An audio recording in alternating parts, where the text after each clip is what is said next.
Hey everybody, it's Josie and little Howie, and we are back on the farm. We are holding down the fort. We came home over the weekend.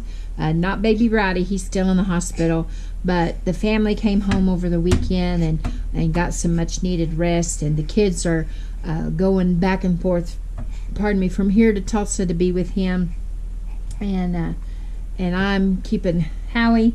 He's got a little bit of a snotty nose, and so we're trying to stay in and get back to our routine. He was doing good at Ronald McDonald House, but he was starting to kind of miss his routine a little bit, and so we made a decision for me to come back here and to hold things down here and take care of the garden and the stuff that needed to be done, and that they would go back and forth to be with Rowdy. And although Rowdy still needs your prayers, Cheyenne, I got off the phone with her just a little bit ago, and the medications that the gastroenterologist has decided to give him is not working, so his numbers are still high, too high.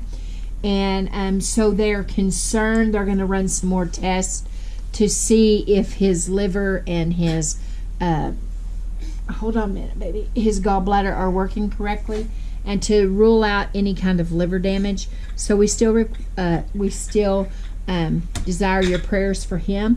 And then also today, Papa Tex had a follow-up doctor's appointment, and before the doctor's appointment he started to have some issues, and so he is in the hospital tonight. He's in intensive care, and they're going to go in tomorrow morning, and they're going to place a pacemaker in his chest, and we're hoping for the best for that. We're praying, and so we still would desire your prayers for that.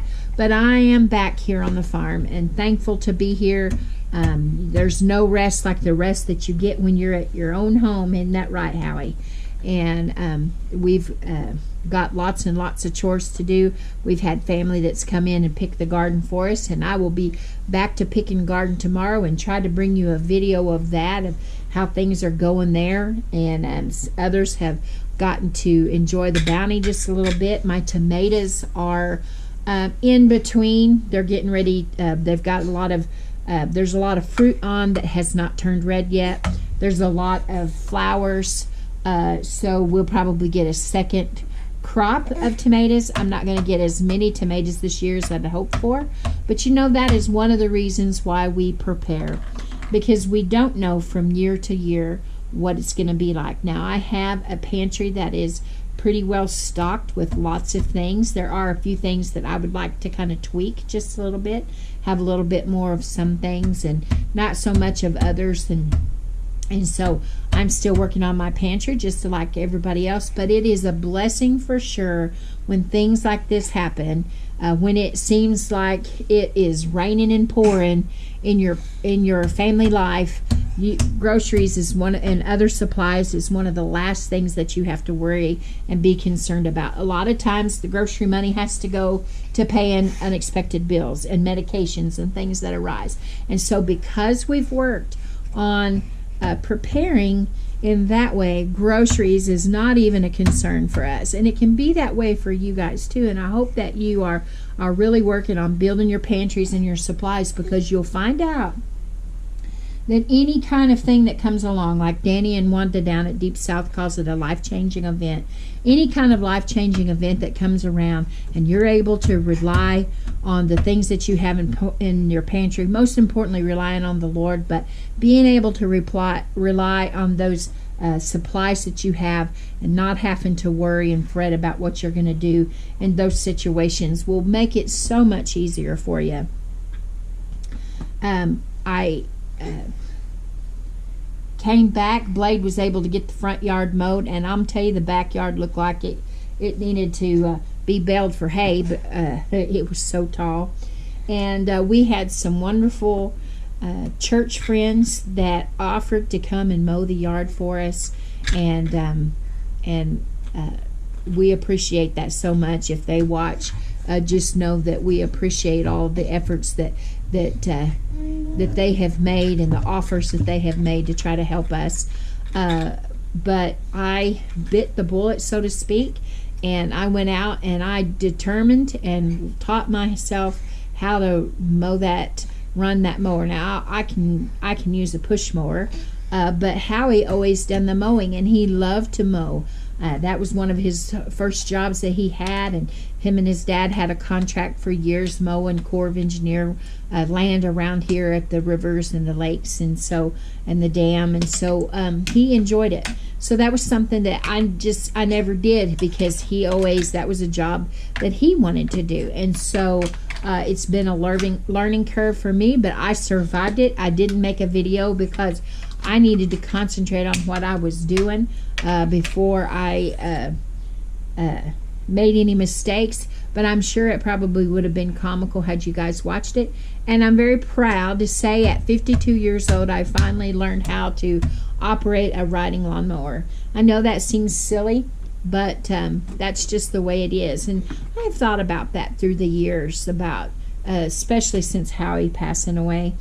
There are things that sometimes we try to put in categories that you should do this and I should do this because you're the husband, I'm the wife, or you're the boys in the family and you're the girls in the family. And I really think it's important on some things to be cross-trained, so that you know how to do something.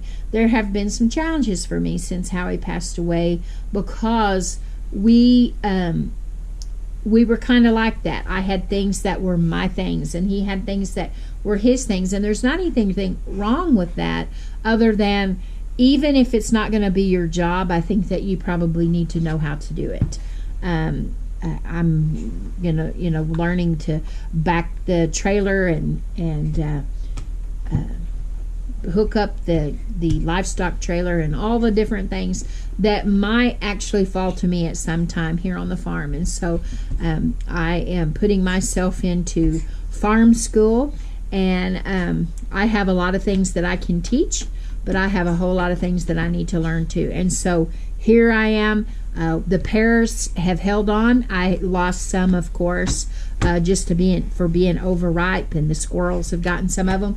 But we'll be having some videos on the pears, and we'll be doing some freezer meals to get prepared for when the kids come home, just to make that transition just a little bit smoother when things are a little bit chaotic at the very beginning. And we're just going to do all kinds of things. I want to say that I appreciate you guys sticking with me.